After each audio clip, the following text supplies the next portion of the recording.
Star Wars, the dying franchise. Ignore the hype. The Star Wars franchise is dying. Over the next few videos, I'll look at the box office for each movie, adjusted to take inflation into account. We will also look at the cost to make each movie, although we cannot know how much is spent on advertising for each movie, as this information is a closely guarded secret. Finally, we'll see what conclusions we can draw based on this information. One of the things that really bugs me when I watch videos talking about financial statistics is that they always adjust into today's money. Now that's great if you watch the video the moment it's released, but if you watch it even a few months or especially years later, then the data is always going to be inaccurate. So in this video, I'll be adjusting all the financial data back to the levels that the dollar was worth when the first Star Wars movie was released. Star Wars, as it was initially titled, hit the cinema in 1977. I shall be using this website to determine the figures for each subsequent movie that was released.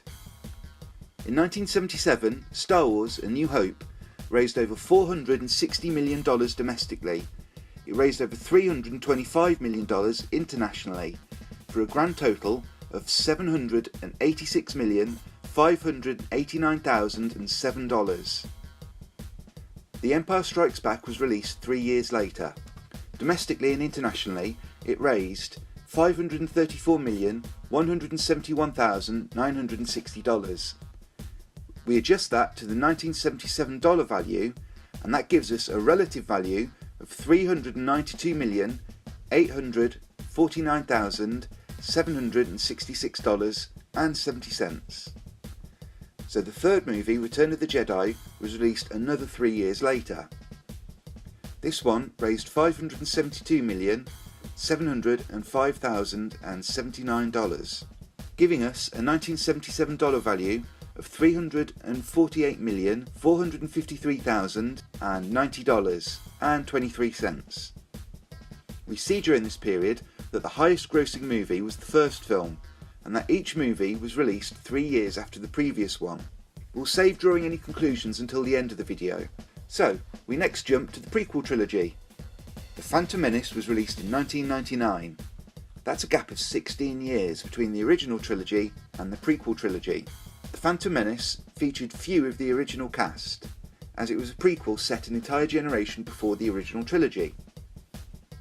It was the first of the Star Wars movies to raise more money internationally than it did domestically. The domestic box office is a little over $474.5 million. The international box office is $552.5 million, giving us a total in 1999 dollars of $1,027,400,667. This seems like a substantial improvement over the previous movies, but when adjusted for inflation, we see that in 1977 dollars, it actually earned a mere $373,582,877.71. 3 years later, Episode 2, Attack of the Clones, was released.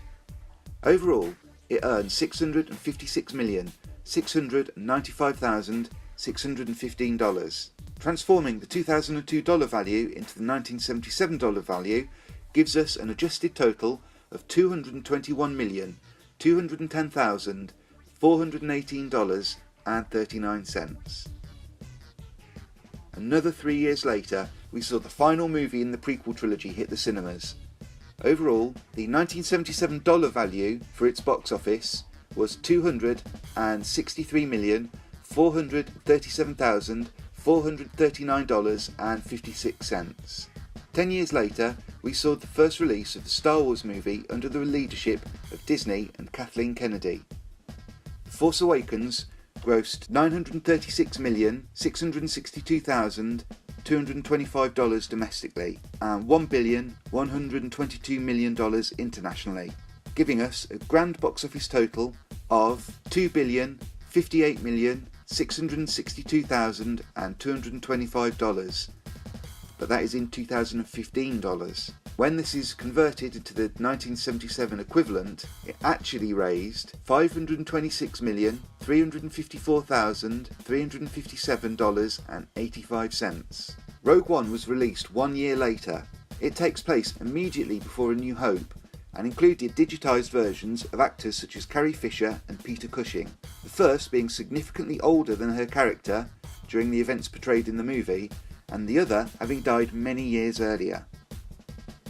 Despite having a number of iconic characters such as Grand Moff Tarkin, Darth Vader and Princess Leia, the movie grossed only a little more than half that of the preceding movie. Its domestic and international box office was $1,050,988,488. When adjusted to A New Hope value, that actually gives us $265,366,853.35. The Last Jedi was released 1 year later. Overall, its box office was $1.3 billion. In 1977 dollars, it was actually worth $326,391,086.02. Now, let's look at a chart of that data. We can see that the first movie earned more at the box office than any other film. Interestingly, The Force Awakens earned the second highest amount of money, but there are a number of factors that must be taken into account. First, The Force Awakens had an unprecedentedly high level of advertising backing it. This is also true of the following films, but it was the first Star Wars movie to receive this level of intense advertising. The Disney hype machine was working overtime. Secondly, there was a great deal of goodwill for the movie. Many people rightfully hated the prequel trilogy. The idea that Disney, the creators of the much-loved Marvel Cinematic Universe, were going to work hand in hand with George Lucas to mitigate his bad ideas and build upon the good was something pretty much everyone with access to the internet who'd ever seen a Star Wars movie was looking forward to. It wasn't clear at the time that Lucas's ideas were being almost completely ignored in favour of Kathleen Kennedy's political agenda. Thirdly, many people had commented that J.J. Abrams' reworking of Star Trek would have been more fitting for Star Wars. He stripped away many of the elements from the original Star Trek, such as the ideology of the Federation and other deeper aspects of the franchise, to focus on combat and spectacle, two things Star Wars have always been competent at delivering. A fourth factor was the huge wait between the end of the prequel trilogy and the sequel trilogy. Even The Phantom Menace, as bad as it was able to earn more at the box office than Return of the Jedi. I believe this exemplifies the power of anticipation. The longer you wait for something within a certain time frame, the more you anticipate it and are intrigued by it. I'm planning on making a video looking at this phenomena related to the Star Wars movies in the future, but let's just say that waiting 2 or 3 years between releasing movies seems like the perfect sweet spot for time to mentally process the movies as a whole and to enjoy them. Whereas hitting us each and every year with yet another movie feels like an overwhelming assault on our senses that actually turns off the audience. So, we see the first movie made the most cash when adjusted to 1977 figures. Thanks to a number of positive factors, The Force Awakens earned the second highest sum of money. The second film in the original trilogy made the third highest amount. Then the fourth and third movies come next respectively. We then see The Last Jedi is the sixth highest earning movie. Rogue One and Revenge of the Sith are 7th and 8th. The least profitable movie in Star Wars history is currently Attack of the Clones, but I may have to change that after Solo is released.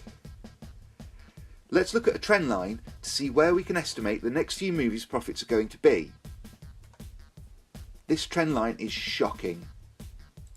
It shows a gradual yet constant decline of a franchise that Disney spent over $4 billion to buy. Disney cannot afford to stop making these films, yet each one they churn out at this rate devalues the quality of the franchise. They are caught in a spiral that they cannot escape from. But it actually gets worse. In the next video, I'll be looking at the costs to create each movie, and let me warn you, it's not good. If you enjoyed this video, please subscribe and you can receive notifications of when more are released. Thank you.